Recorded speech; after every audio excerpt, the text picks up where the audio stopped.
We continue now at the top of Daf Yomi Gemara Mesechet Shevuos. This is Shevuos Daf 19b.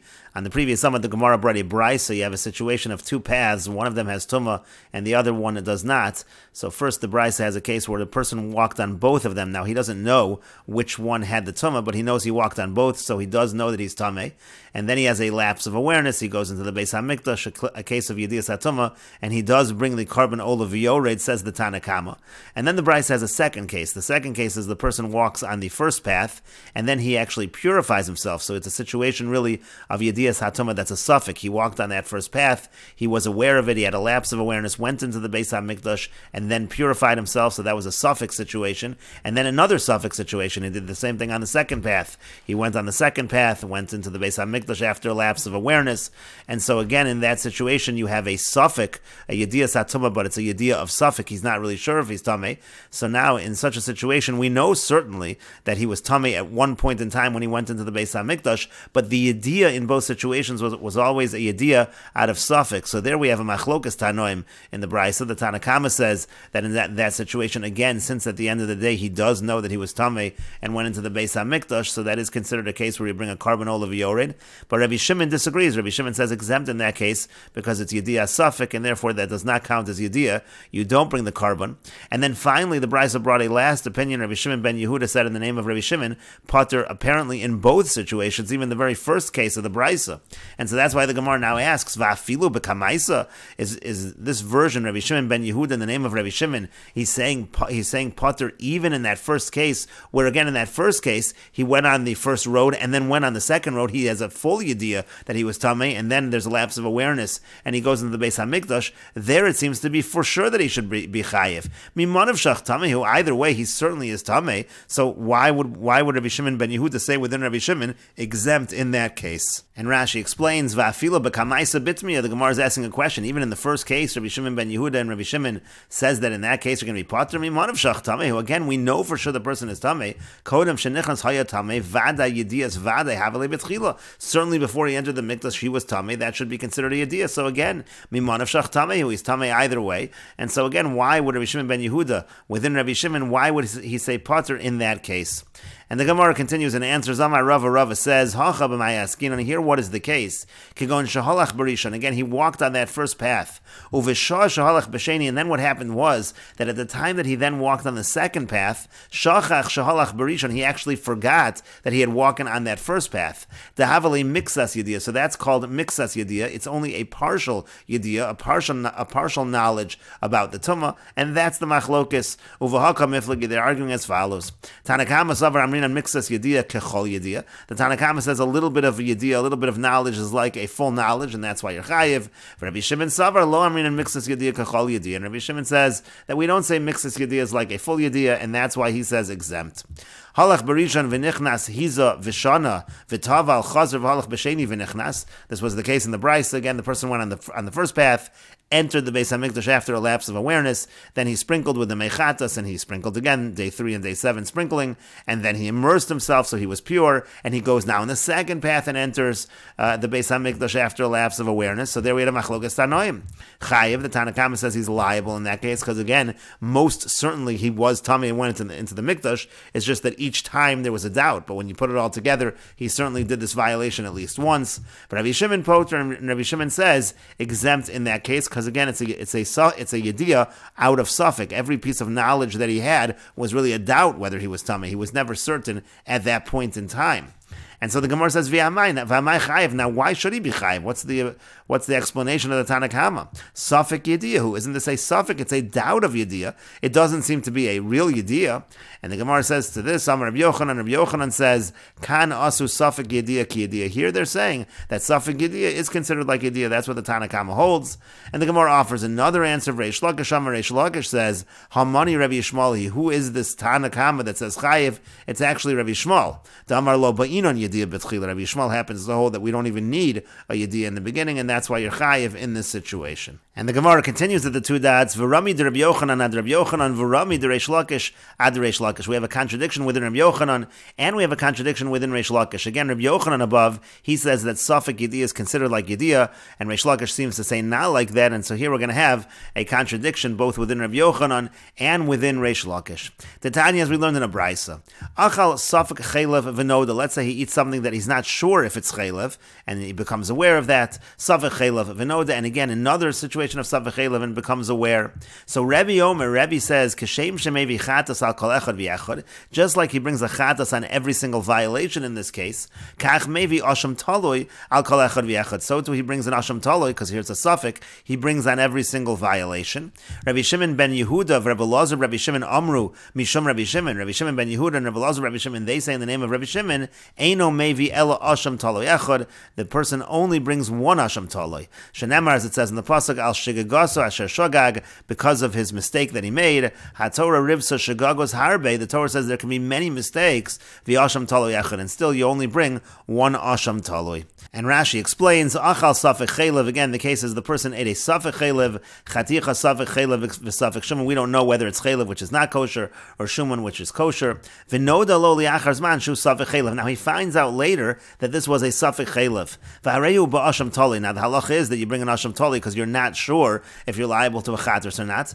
V'chazar v'yachal safek chaylev, now then he does the same thing again, he eats safek chaylev, v'noda lo safek chaylev achal, and he finds out that he ate safek chaylev. So Rebbe says, Kashem shemevi chatos, Rebbe says, just like you're going to bring a chatos, if you do find out it's chaylev, you'll bring an individual chatos on each avera, so too you have to bring an asham taloi on each one. And Rashi says, L'kamei pligi Rabbi Yochanan Rabbi Shimon ben Lakish bepeirusha d'hamil so the Rebbe, we're bringing this because of Rabbi Yochanan and Reish Lakish, because Rabbi Yochanan and Reish Lakish will argue in terms of what exactly Rebbe means.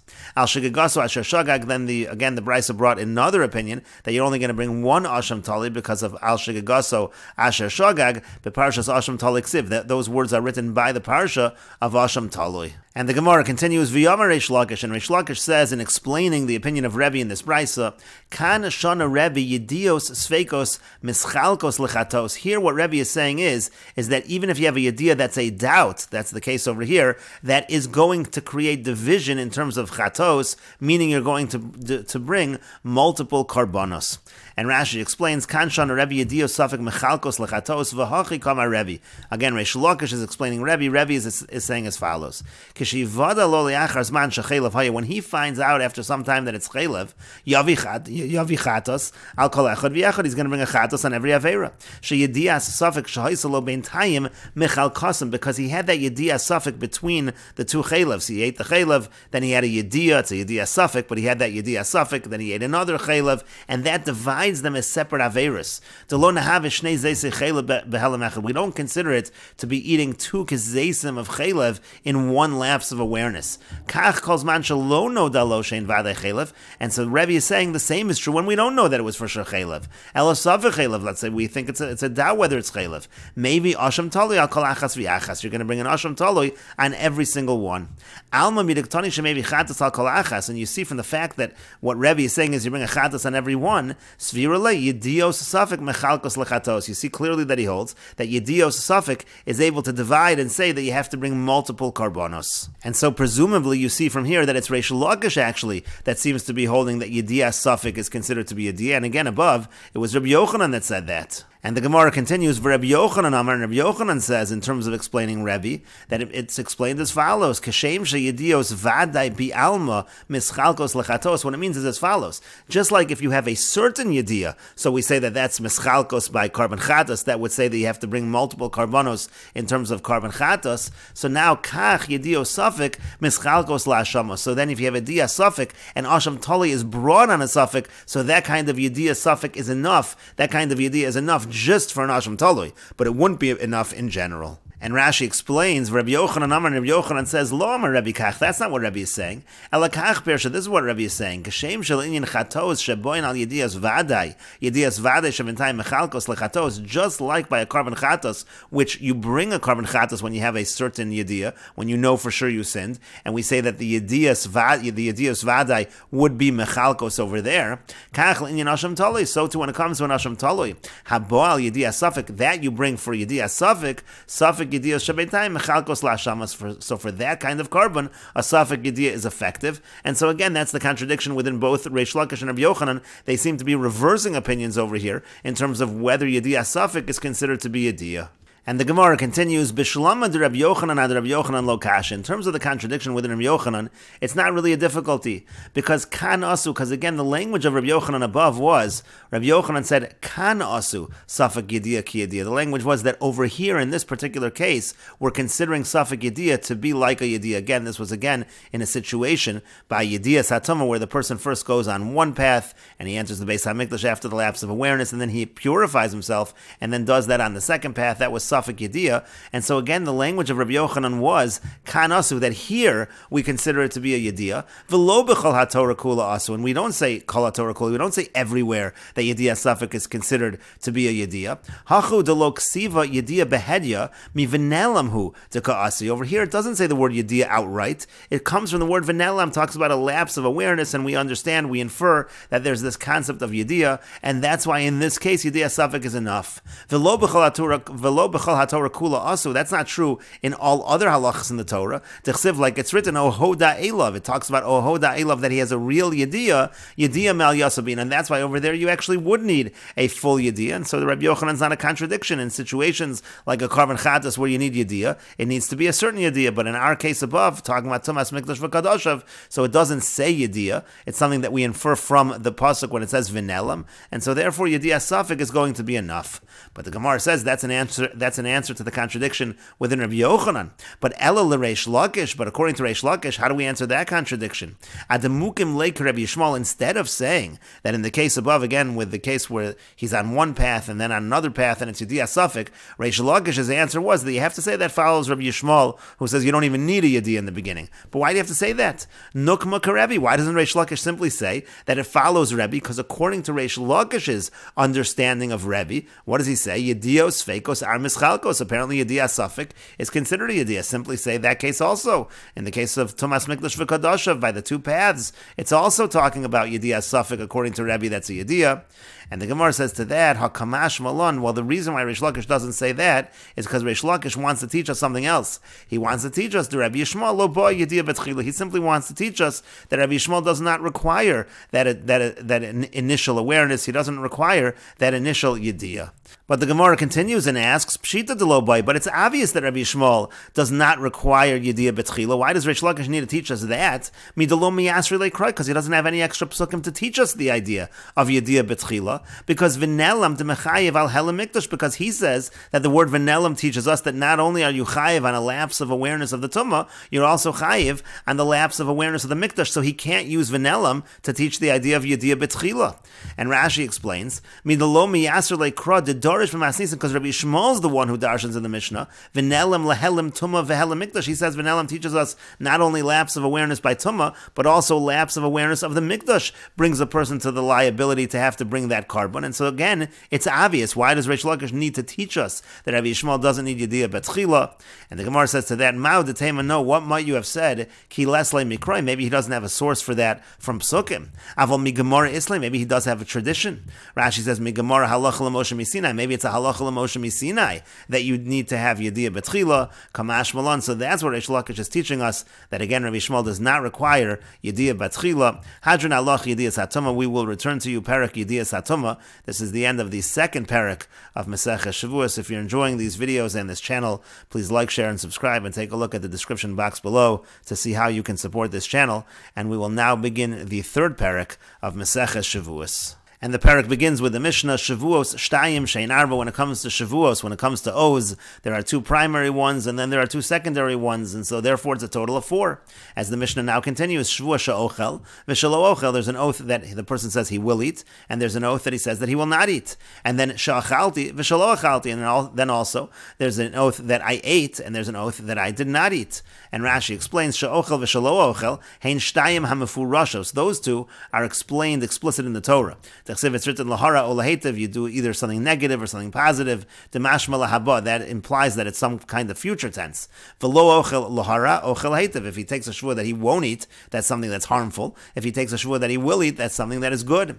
And shachalti v'shalo achalti, and then there's past tense. Hein shtayim hanosafos mimedrash chachamim. Those two are added through the drushes of the chachamim. Kediyolaf la Rabbi Akiva lakaman b'perkin, like Rabbi Akiva will learn out later on in our parak. May riboy hakasiv, he's going to learn that out from inclusions in the pasuk. And the Mishnah continues, Shevuos shelo ochel, let's say he takes a Shevuah, he takes an oath that he will not eat. V'yachal kol shu, when he eats any amount, chayiv, he's going to be chayiv.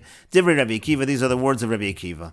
Amru lo Rabbi Akiva, they said to Rabbi Akiva, Heichon matzino ba'ochel kol shu shu chayiv, where do we find any case where a person eats a tiny amount, any amount, and he's liable, shazeh chayiv, that this person rather should be chayiv? Amar lehem Rabbi Akiva said to them, V'chi heichon matzino b'medaber u'mevi karbon, where do we find the situation where a person speaks and has to bring a carbon? Shazem medaber, or maybe carbon. Here's an example of someone who speaks and has to bring a carbon. That's also something unique. So also the halach of kolshu is going to be unique.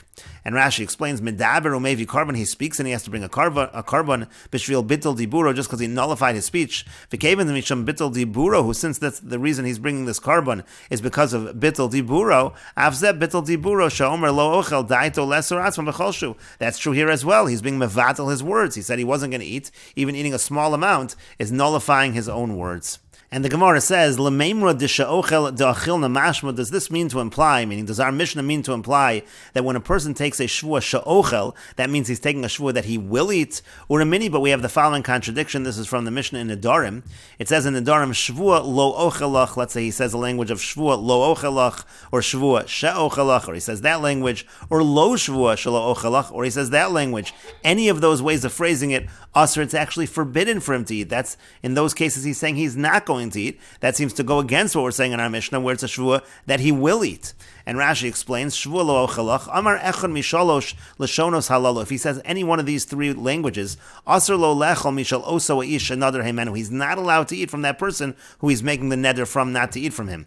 Dahachi mashma, shvuah lo ochelach, shvuah olai, shalo ochel mishalach. What he's saying is, I'm taking a shvuah that I'm not going to eat from yours. Shvuah she'ochelach. And even if he uses the language of shvuah she'ochelach, it's the same thing. Be'isr shvuah yehi olai, masha ochel mishalcha. There's a prohibition of shvuah to eat from you. Dahachi mashma masha ochelach, because what it's implying is as follows: that which I eat from you, yehi be'isr shvuah, that should be something that is usher to eat. And so again, it seems to contradict what we are saying in our Mishnah. And Rashi continues, lo shvuah lo ochelach. If he uses the language of lo shvuah lo ochelach, that's lo yehi olai be'isr shvuah, masha lo ochel mishalcha. That which I don't eat from yours is not going to be forbidden. Hamasha ochelacha yehi be'isr shvuah. So again, what it means to say is that what I do eat from yours, that is part of the prohibition of shvuah. So again, in any case, we see a contradiction, because in our Mishnah, shvuah she'ochel means an oath that the person will eat.